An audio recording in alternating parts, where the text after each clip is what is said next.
Hello guys, नमस्कार। कैसे हैं आप सब। आप लोगों के सामने चैप्टर 1 केमिस्ट्री का स्टार्ट होने जा रहा है। जितने भी बच्चे इस सत्र में नए जुड़े हुए हैं उन लोगों को क्या करना है, अपने फ्रेंड को शेयर करना है, बता देना है कि यहाँ पर आप लोगों को मिल जाएगा। ठीक है। पहला चैप्टर है रासायनिक अभिक्रियाएं और उसकी पहली डिफिनेशन आपके सामने दी हुई है योगात्मक अभिक्रियाएं। ठीक है, योगात्मक अभिक्रिया। अब योगात्मक अभिक्रिया को समझने के लिए हमको सबसे पहले दो बातें समझने में आनी चाहिए कि योगात्मक अभिक्रिया में होता क्या क्या चीजें हैं।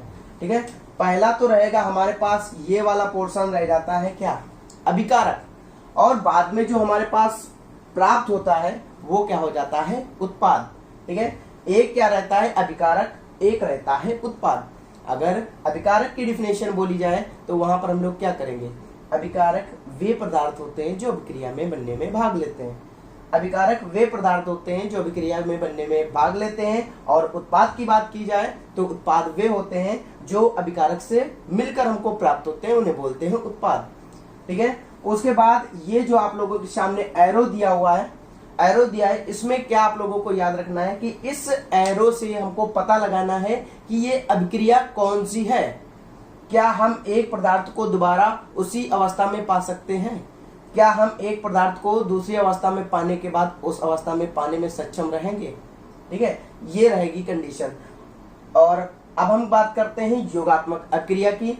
योगात्मक अभिक्रिया क्या हो जाता है कि कोई ऐसे दो प्रोडक्ट, मतलब कोई दो ऐसे पदार्थ जो आपस में संयोग करके एक पदार्थ बना ले, या फिर कोई ऐसे दो हों या दो से अधिक पदार्थ हों आपस में संयोग करने के बाद एक सरल पदार्थ बना रहे हो। ठीक है, डिफिनेशन जिसको लिखना है अपनी नोटबुक उठा ले, वहीं पर नोट डाउन कर ले, क्योंकि ये जो रिएक्शंस रहती हैं पहले चैप्टर से मोस्ट इंपॉर्टेंट रहती हैं। तो डिफिनेशन क्या लिखनी है, वे अभिक्रियाएं जिसमें अभिकारक दो या दो से अधिक संयोग करके एक सरल उत्पाद का निर्माण करते हैं उन्हें बोलते हैं योगात्मक अभिक्रियाएं। ठीक है, अगली हम लोग देखते हैं हमारे सामने अपघटन अभिक्रिया है। जैसा कि अभी हमने पहले जस्ट पढ़ा है योगात्मक अभिक्रिया। योगात्मक अभिक्रिया में क्या बोला था कि एक सरल पदार्थ बनाने के लिए दो या दो से अधिक अभिकारक की आवश्यकता होगी। यहाँ पर क्या है, अपघटन अभिक्रिया।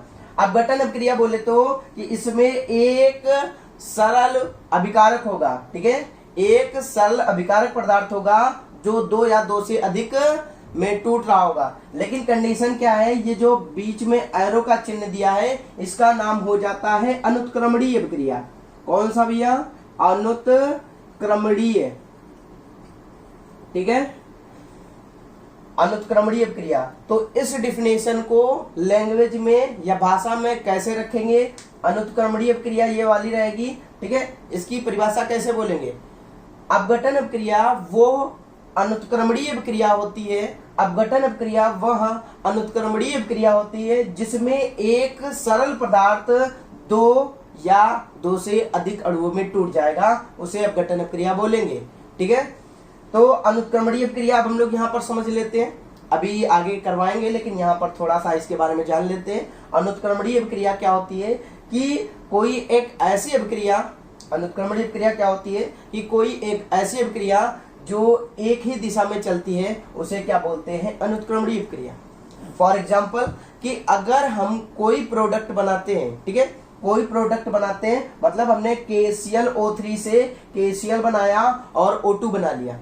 ठीक है, क्या हम KCl और O2 से दोबारा से KClO3 प्राप्त कर सकते हैं, ऐसा नहीं होगा। ठीक है, क्योंकि अनुत्क्रमणीय अभिक्रिया में क्या होता है कि कोई एक पदार्थ जब बदल जाता है तो जो बदला हुआ पदार्थ होता है उसको पुनः उसी अवस्था में लाना संभव नहीं रहता है। इसके अपोजिट बात करेंगे, उत्क्रमणीय अभिक्रिया में क्या हो जाएगा कि जो पदार्थ हमने बनाया उसको दोबारा से उसी अवस्था में प्राप्त कर सकते हैं। ठीक है, अगला देखते हैं हम लोग, चलिए देखते हैं वियोजन अभिक्रिया। वियोजन अभिक्रिया में क्या होगा, देखो अभिक्रिया जो है सभी एक दूसरे को हमने सीक्वेंस से रखा हुआ है ताकि आप एक दूसरे से रिलेट कर सको और लंबे समय तक याद रख सको। ठीक है, यहाँ पर ये जो सिंबल दिया हुआ इसको इस टाइप से बना लेना। ठीक है, इसको इस टाइप से बना लेना, यहाँ पर ये सही नहीं है। वियोजन अभिक्रिया की बात करेंगे। वियोजन अभिक्रिया क्या हो जाती है, वियोजन अपक्रिया, वह उत्क्रमणीय अपक्रिया। जैसे अभी वहां पर कौन सी अपक्रिया थी? अनुत्क्रमणीय। यहां पर कौन सी हो जाएगी? उत्क्रमणीय। वियोजन अपक्रिया क्या हो जाएगी? वह उत्क्रमणीय अपक्रिया जिसमें एक सरल पदार्थ दो या दो से सरल अणुओं में टूट जाता है। एक सरल पदार्थ दो या दो से अधिक सरल अणुओं में टूट जाता है, यही क्या हो जाती है? वियोजन अपक्रिया हो जाती है। लेकिन जो वियोजन की अपक्रिया होगी वो कैसी होगी? वियोजन की अपक्रिया उत्क्रमणीय अपक्रिया होगी। समझ रहे हैं यहाँ पे? जैसे हमने PCl5 से PCl3 और Cl2 प्राप्त किया, इसी तरीके से जब हम PCl3 और Cl2 की अभिक्रिया करवा रहे होंगे तो हमको PCl5 पुनः प्राप्त हो जाएगा। ठीक है। और एक बात, जब हम लोग कहीं पर भी पढ़ रहे होंगे वहां पर हम लोगों को सबसे जरूरी क्या रहेगा? इन सभी चीजों के नाम को याद रखना। जैसे यहाँ पर PCl3 क्या हो जाएगा? फास्फोरस ट्राइक्लोराइड, इसका नाम हो जाएगा क्लोरीन। और इसकी बात करेंगे तो ये हो जाएगा फास्फोरस पेंटाक्लोराइड। ठीक है। इसी तरीके से आप लोगों को डेली वीडियो मिलेंगे। आज के लिए 3 परिभाषाएं आप लोगों को क्या करना है? अच्छे से नोट करना है और याद रखना है। अगर कहीं पर भी आप लोगों को डाउट हो कमेंट बॉक्स में कमेंट करें।